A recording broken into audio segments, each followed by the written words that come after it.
Hello beautiful perception trainers people, and welcome back to another video. So in this video I am going to start a conversation that is going to be, again, one of the themes that run through all the rest of the videos that come forever for all the rest of the perception trainers videos, which is this: how I discovered that I never actually hated myself, that I have never actually had a self-sabotaging thing that was trying to actually sabotage me. There's no such thing as any bad part of me. There was never a bad part of me. The part of me that was super codependent with others and became abusive because of that, which is something I'm going to talk about in another video, was a good part of me. The part of me that was neurotic and obsessive about planning every little detail of my life and being on top of everything and couldn't have fun and couldn't relax and couldn't be childlike or play was a good part of me. The amount of stress that I was under and that I was so stressed out, that was a good part of me. My eating disorder, a good part of me trying to save my life. All the parts of myself that I had learned in my life to be ashamed of and to see as bad and wrong and terrible were all good parts of me. And the parts of me that looked like they were trying to destroy me were actually trying to save my life. And so what I have discovered, again, through understanding that I was raised in a narcissistic household, and what I really want to express about that is that you don't have to have been raised by a narcissist to have experienced what I experienced. My experience was an extreme version of what I feel and have observed that everyone has experienced to some degree, because we are all being raised by humans who don't understand how reality works. We are all being raised by humans who were also traumatized, who are also conditioned, who are also acting out of wounding and don't know that they're doing it and don't know why they're doing it and don't know what real reality is. We are all living in the matrix. So my matrix was extreme, but it's not unique. So what I have discovered, again, about all these parts of myself that were neurotic, my anxiety, my depression, my eating disorder, my hyper-controlling nature, my codependency, my workaholism, all of these habits and things that looked bad about me and looked like they were destroying me. And even the physical pain that I've been in my entire life. So understanding now that I literally went into a stress-induced menopause at 15. And so I've talked about in my health history video that I had digestive issues my entire childhood. My digestive system did not work. I had stomach aches, I was constipated, I couldn't digest anything. I was nutrient depleted all through my childhood. I was tiny, I never grew. I have these weird bulby fingers. There were a lot of signs and symptoms that my body wasn't functioning properly. I had chest infections all the time, lung infections, essentially no immune system. I was chronically exhausted as a child. That then into my adulthood and into my teenage years and into my adulthood, and of course the eating disorder and all these things that all got built on top of it, but that all of these things were happening because I was in such a state of stress, because I was being raised in a household where my true real self was being so antagonized that my capacity to grow, my capacity to expand, my capacity to be my real self, which is my capacity to survive, which we have to understand this, was being thwarted. So in the description, I put a link to a video on the nervous system. And he's talking about what happens when there's something past fight or flight. So we understand that when we're in fear, we go into fight or flight, and that's yellow, is what he calls it. So when we feel safe, we're in green. When we feel like we're kind of under attack and things aren't okay, we go into fight or flight. And then when we feel like the threat that we are facing, the existential threat that we are facing is so deep and so antagonistic to our survival, we go into a red zone, which is freeze. which is shutdown, which is meltdown, which is literally your nervous system completely taking over, and just you play dead, you don't fight back, you just do whatever you need to do. You don't fight, you don't run away. You become whatever you need to become to survive the situation. You let the person abuse you. You try to you're in such a state of fear that you don't even attempt to defend yourself. And that is where all of us, and myself especially, learned to be in our childhoods, were triggered into in our childhoods, when our parents and our caregivers did not accept us, were rejecting us, were antagonistic to our real self. So in my situation, the example of my life being that my mother was in a certain state in her conditioning, in her feeling, in her way of being, that so much of who and what I was triggered her into feeling bad about herself. I was sick from the very beginning, and that was a trigger for her, that she was failing, and it had to be that there was something wrong with me, because if it wasn't something wrong with me, that meant it was something wrong with her, and that was not okay. And just so many parts of my personality. My household was just antagonistic to who I am as a person. And that is just the bottom line. She didn't want us to play. She didn't want us to make noise. She wanted us to be outside and away. We didn't get attention. We didn't get... It's not that we were being physically abused. It's not that she didn't feed us. It's not any of these things. But it was just that overarching sense of, I disapprove of you. I don't like you. I don't want to be around you. I don't like when you are this way. And what I have come to understand is that as an infant, as a child, from 0 to 7 especially, the state that I was in, and the state that all humans are in when we're in a state of 0 to 7, is complete dependence on our caregivers. They are God to us. They are everything to us, because we do not understand the world. We do not understand ourselves. We don't have the physical, mental, emotional capacity to provide for or care for ourselves. And that is a victim state. So this is why I say I have no problem admitting that I was a victim, because all children are victim to their caregivers when we're children. And we need to be okay with that, because we didn't have the capacity to care for ourselves. We didn't have the capacity to understand life for ourselves. We did not have the capacity to do anything for ourselves. Our parents, our caregivers, whoever was taking care of us was God. My mom was God.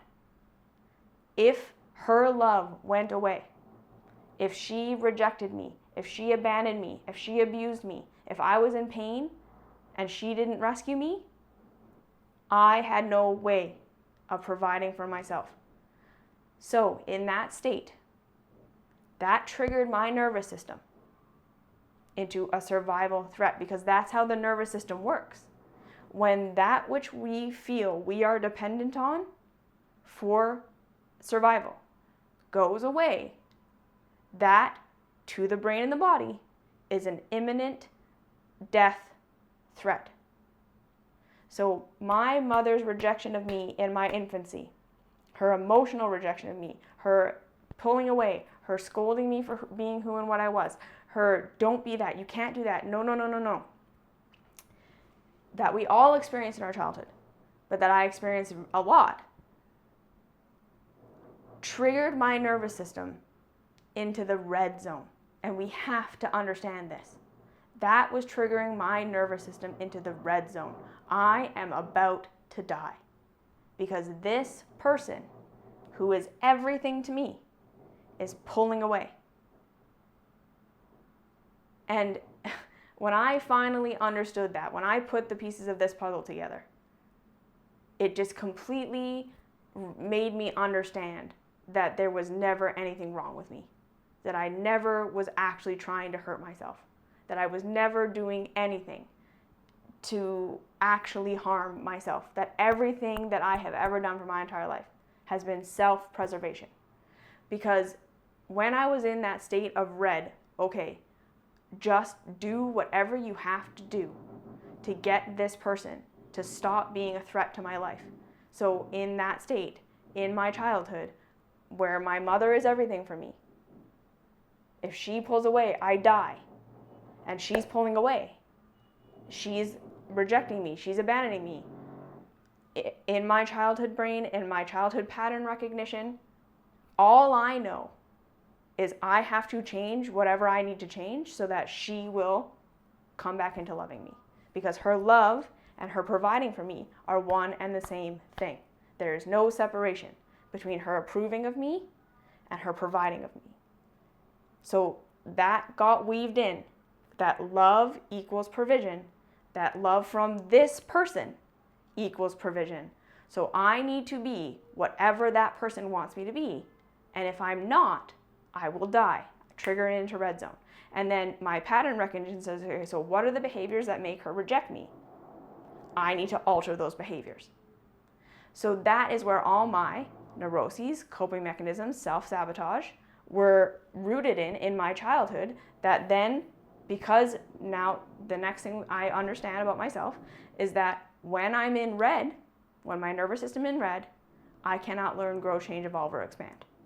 So in childhood, that state of being completely dependent on my caregivers is a natural state we go through. And then if we are going to actually grow into an actual adult, if I'm going to grow into a real adult, what needs to start to happen is I need to start to evolve out of that, where I start to evolve out of this idea that mom is God, that mom and dad are God, and that there's no provision outside of that, into there are other people. There are other ways of getting my needs met. Second thing, I start to evolve the capacity to understand my own needs, my own wants, and then developing in my body and my mind the ability to get my own needs met. That is what adulthood is. Understanding myself, starting to understand reality, and more than anything, learning how to learn. So this, in an ideal world, if I had been raised in an ideal environment, my pain would not have been something to shame me about. So my physical pain, my emotional pain, all of these things that I was feeling as a child because I wasn't getting my needs met. And that's just the bottom line, that in my childhood, I did not get my needs met. Being rejected by my mother, not getting attention, not getting love, being scolded and rejected and abandoned for being who I was, being told I needed to be a different way, is not getting my needs met, which sent my nervous system into a state of red, which meant I changed to just be what she wanted me to be, which was against my real self. And then that made it so that now pain and pleasure got obfuscated, because changing my real self, not being my real self, was true pain, because that is the pain of real death in real life. To not be my real self is to be disconnected from that which connects me to reality. Okay, so this is what I understand about myself. Who I really am is my connection to reality. My pain and pleasure, my emotions, my being able to feel what I'm feeling, and that to be something that informs me about how reality works, so that I can then be my real self in this reality. Me being my real self is me understanding how food works, is me understanding how to express myself in a way that helps me make money. It's not this big esoteric life purpose, I won the Oscar and that's me being my real self. No, being my real self is every single day learning how to learn from reality, learning how to be just being connected to my own pain and pleasure, being connected to my own problem-solving capacities, being aware that I can provide for myself. If something hurts, it's out of alignment with truth. So what's the truth? How do I change the way that I'm living to align with more order, less chaos? And that's what life is going to be forever. So as she's cutting me off from my real self, I'm being cut off from the tools that I need to learn in real reality. So like I say, in an ideal environment, children are loved and supported, and then they are naturally curious, naturally they learn and they become independent. They become autonomous. You don't need to force a child to go out and learn stuff. They're naturally curious, because that is the human nervous system in a state of green. When we're in a state of green and we feel safe, we're curious. We are constantly learning. We're constantly evolving. That process is natural. Growth is natural. We don't have to force ourselves to become more, to discover more, to get skills, to just even this idea that all of us need a life coach to help us figure out what our bodies are saying and what our emotions are trying to tell us, and what our purpose is. That's because we didn't get parented. Because that's what parenting should do, is we should have this safe environment from 0 to 7 where we're completely provided for. We don't have to worry about getting our physical needs met, and we're constantly being given the capacity to go through our learning phases, to rebel from our dad and get mad at them and not like other kids, and to learn from real reality when we hit another kid because we want the toy, that feels bad. So we don't need mom and dad to lecture us that don't do that, that's bad. We can learn from real reality that doesn't feel good. Okay, so why doesn't that feel good? Oh, because this other kid is one with me. And it actually feels better when I negotiate and when we share. And then you actually learn that. So you don't have to force yourself to not be a selfish person for the rest of your life. You just naturally are that way because it feels good to you to be that way, because that's real reality. And then the things that you're interested in, the things that turn you on, the things that would have lit me up, I would have naturally found a way of being very successful in life and providing for myself just by doing that. Because when, again, a human is in a state of green, you find success because you know what you want to be doing, and then you're willing to commit those 10,000 hours of practice because that's what you want to do. And then you learn, you want to be independent. You want to learn to do things for yourself. A child who is safe and nourished and given the capacity to know that their parents are there, and then are mindfully challenged when age appropriate, want to develop autonomy. That's why the teenage phase, we go through that. We don't want to be controlled by our parents anymore. But if we don't know how to learn, and we don't know what real reality is, and we don't know our real selves by the time we're in our teenage years, it doesn't matter. We're rebelling, but we don't know why, and we don't know how to learn from what we're doing. So all of this put me in that state of self-preservation through being what she wanted me to be. And that was out of alignment with real reality, real truth, who she wanted me to be, shutting down all these parts of myself. Were never and are never going to help me actually survive in the real world. And that depression and that anxiety and all that coping was coming from that nervous system that was stuck in infancy. So again, when we talk about trauma and we talk about the inner child, the trauma in the inner child is the parts of ourselves that are stuck in that child perspective of my parents are God and they have to approve of me in order for me to survive. And I can't be my real self. I'm in red. I have to just do whatever it takes to get them to love me. I need to shut down my emotions. I need to shut down this. I need to shut down that. I need to try and be this. I need to try and be that. And our real self is going to sabotage that. Our real self is going to be like, no, I can't do that. I can't be that, because that isn't actual truth. So now I lived my life for a long time with this constant battle of there's a part of me that wants to do this and be this. And there's a part of me that wants to do this and be this. And both of them seem to be hurting me. My perception of these real parts of myself make me feel like I'm going to die when I'm going to do them. Make me feel like I'm going to die. Like even making these videos where I'm confessing to you that what happened to me and I'm being honest about my real story, that is so scary for me because I was trained in my childhood, don't tell anyone about this, about your pain, about your suffering, about the things that you're struggling with, because they're just going to look at you and think you're despicable. This is bad about you. This is wrong, and don't share it. And everyone's going to judge you and everyone's going to hate you, and so just be quiet. Figure out a way of helping people but don't make it about you, because if you make it about you, everyone's going to hate you.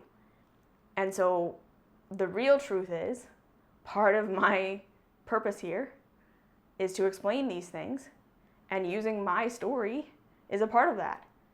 But because of my conditioning, my nervous system going into red, anytime before now where I thought about sharing this real truth, it was like, do not do that.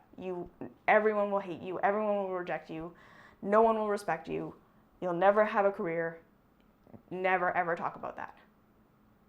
And so there was that. And then there was these parts of me that were, like I say, eating disorder, that were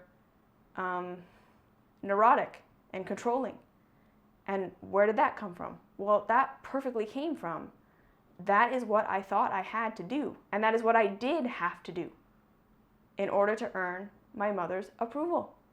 So the first things first with the eating disorder, it was like a lot of things. The rejection of my body and the seeing that it was broken and thinking that there was something wrong with me, that my digestion didn't work, and that all of these things, which were a lot of what led to my eating disorder and my obsession with food, is just I was sick. I was so sick. I was in so much pain all the time. I actually very recently realized that I can consider myself someone who literally had chronic pain for my entire life. I just thought everyone feels like they're gonna die all the time. This is just what life feels like. I could never understand all through school watching people eat lunch and then go and play. Because I would always feel after I ate that I was just gonna die. My body just felt so bad. My stomach would hurt so much. I would have no energy. I'd feel just so terrible that I couldn't understand how people could eat and then go and do stuff. And I didn't recognize that not everyone felt how I felt, that it wasn't normal to have digestion like that. And like I said, the hair falling out, my hair being thin and all of this, it's because I went through menopause at 15 from stress. And I didn't know that. And all I knew was that I was doing something wrong. I was fucking up my body. And the weight gain, she rejected me for being that way. It was very, very, very, very obvious in our house that to have weight on your body was to be rejected.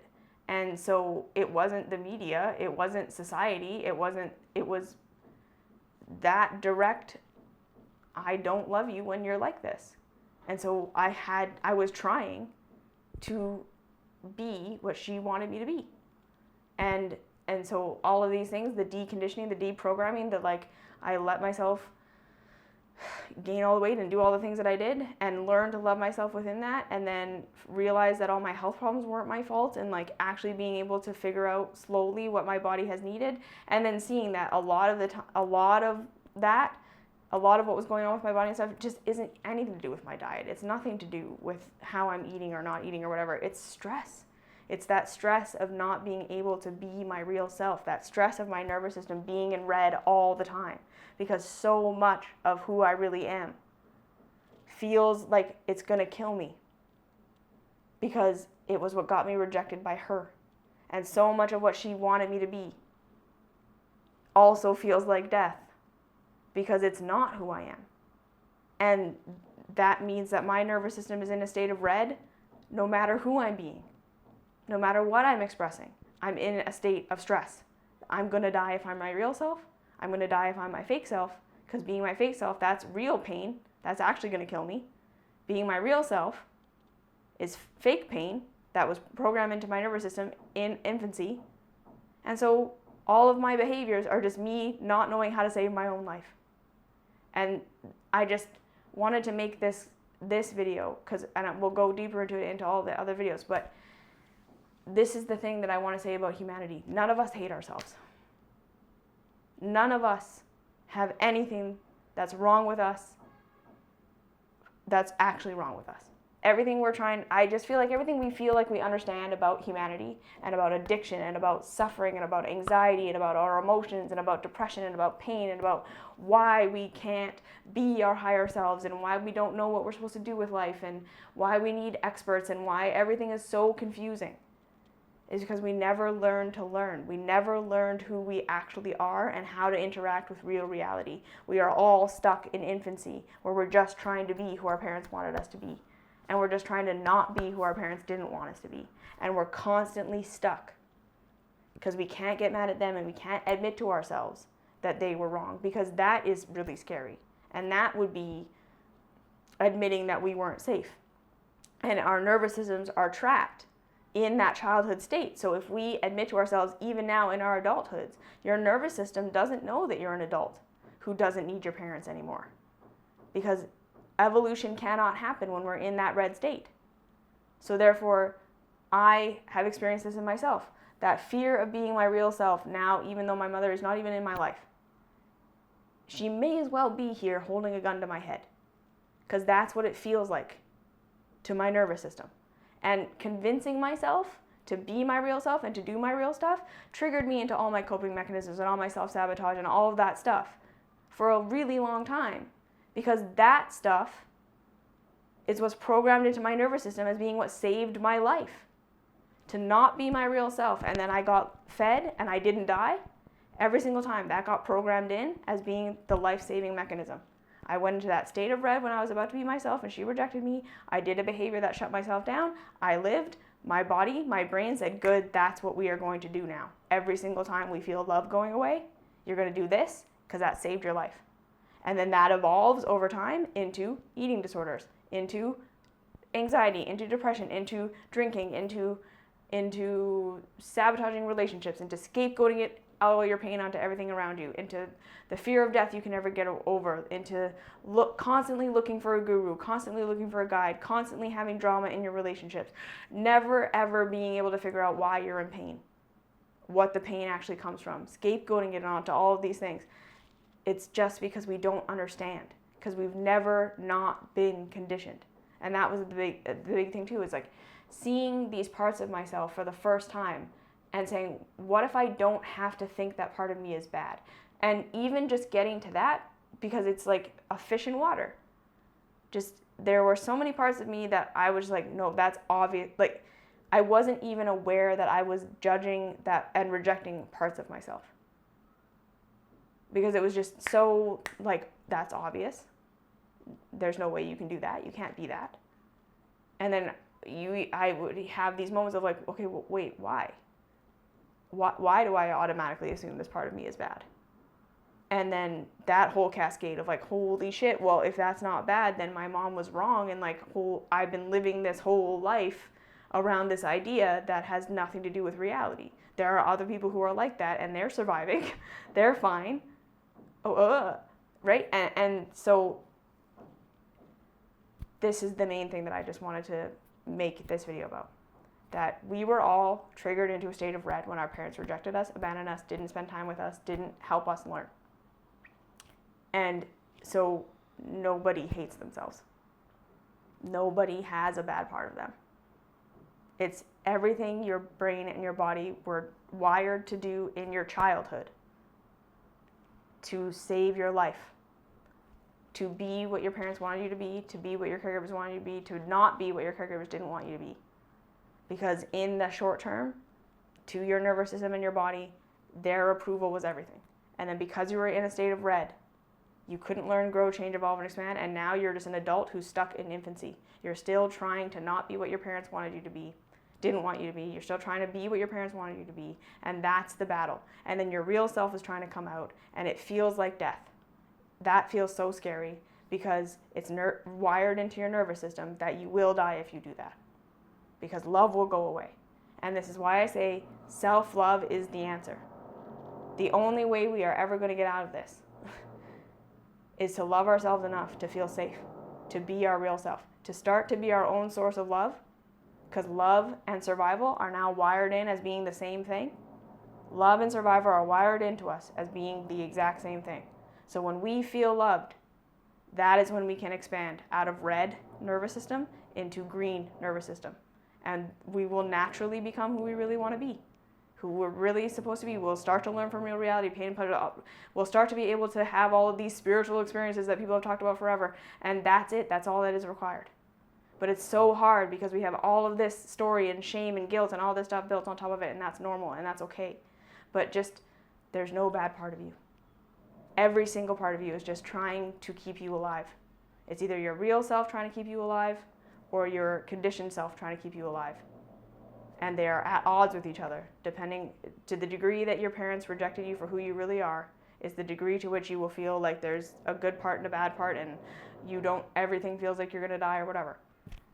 That's how it is. If you're not living a life where you're constantly learning, growing, changing, evolving, expanding, getting stronger, better, pursuing the things that you want, feeling good in your life, learning that when you don't feel good, that's just a sign that something's out of alignment and you're ready to learn and grow, and then you pursue that, and pain isn't really a big deal. Like, this is enlightenment. When you get to a phase where pain isn't a big deal, it's just, okay, great, there's something to learn. It's just pain. Pain is telling me I need to expand, I need to grow. How I've been is, there's a new level now. My emotions are just telling me, okay, this is correct, this isn't correct, this is real life, this isn't real life. It becomes just all learning. And that's where we want to get. And you will get there from self-love. And I'm getting there still. But I just wanted to make this video. I know for myself there's no bad part of me. There's no bad part of you. And we're going to work forward from this. Everything is trying to save your life. So let's just start to understand why. What's really going on? What are the parts that are trying to save your life in conditioning? What are the parts that are trying to save your life in real life? How do we start to be our real selves? That's all what this is. Okay? So there's no bad part of you. There's no bad part of me. Every spiritual people have been saying that, but here's why. It's literally just trying to be what your parents wanted you to be. It just comes down to that. It's as simple as that. And now we need to evolve to what's actually true in real reality. What's actually real and pertinent for actual survival, not what our parents thought. That's all it is. It's that simple. Okay. I love you. I'll see you in the next video.